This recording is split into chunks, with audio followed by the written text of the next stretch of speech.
Update muna nga tayo sa mundo ng basketball, partikular na sa Gilas, Pilipinas. Nagsimula na nga ang FIBA Asia Cup Final Draw para nga ito sa FIBA Asia Cup sa August, at ang Gilas, Pilipinas ay napunta sa masasabi nating mabigat din na mga makakalaban. Ngunit bago yan, pakipindot naman ang like, subscribe at ang notification bell para updated ka sa lahat ng aking ina-upload. At kung gusto mong magpa-member sa aking channel ay pindutin mo lamang ang join at automatic ka na sa mga shoutout.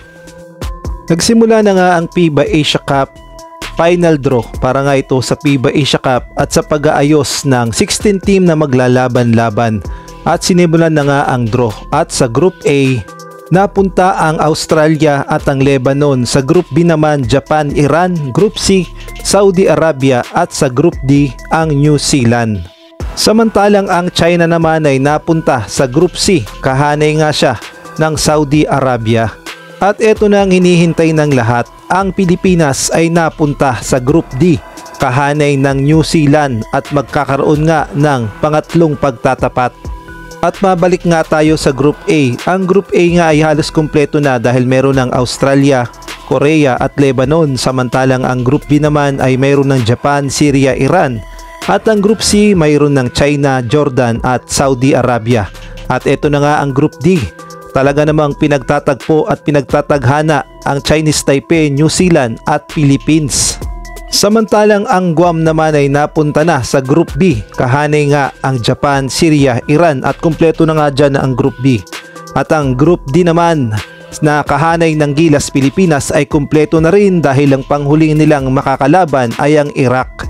At sa wakas ay nakumpleto na rin ang Final Draw at ang maglalaban-laban na Final 16 sa FIBA Asia Cup na hinanay-hanay sa Group A, Group B, Group C at Group D.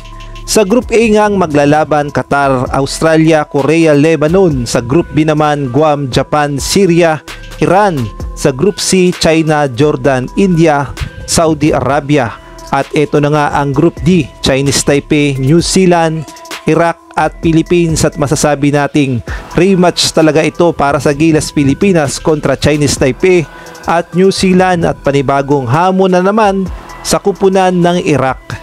At atin niyang isa-isahin ang makakalaban ng Gilas, Pilipinas, partikular na sa bagong salta na Iraq.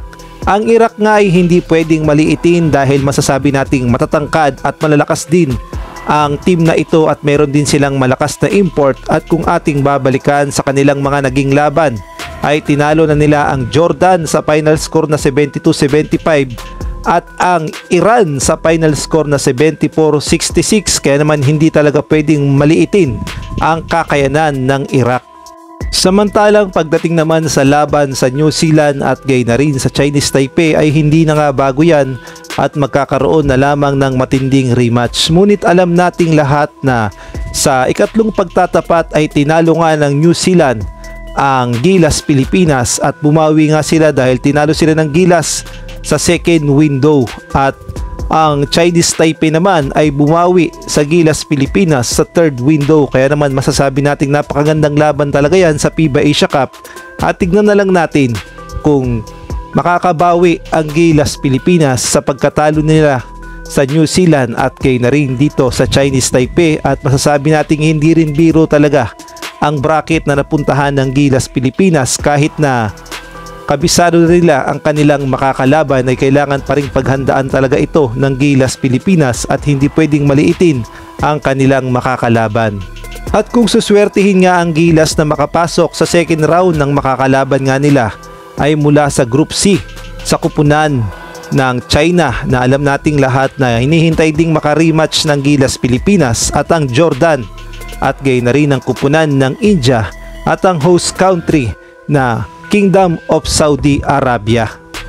At kung kayo naman ang tatanungin, sa tingin nyo may chance bang makapasok sa second round o may matalo ba ang Gilas, Pilipinas sa first round sa kanilang mga makakalaban? At ano kaya ang dapat gawin ni Coach Tim Cone? Magdagdag ba ng mga players? Maaari kayong magbigay ng komento sa comment section.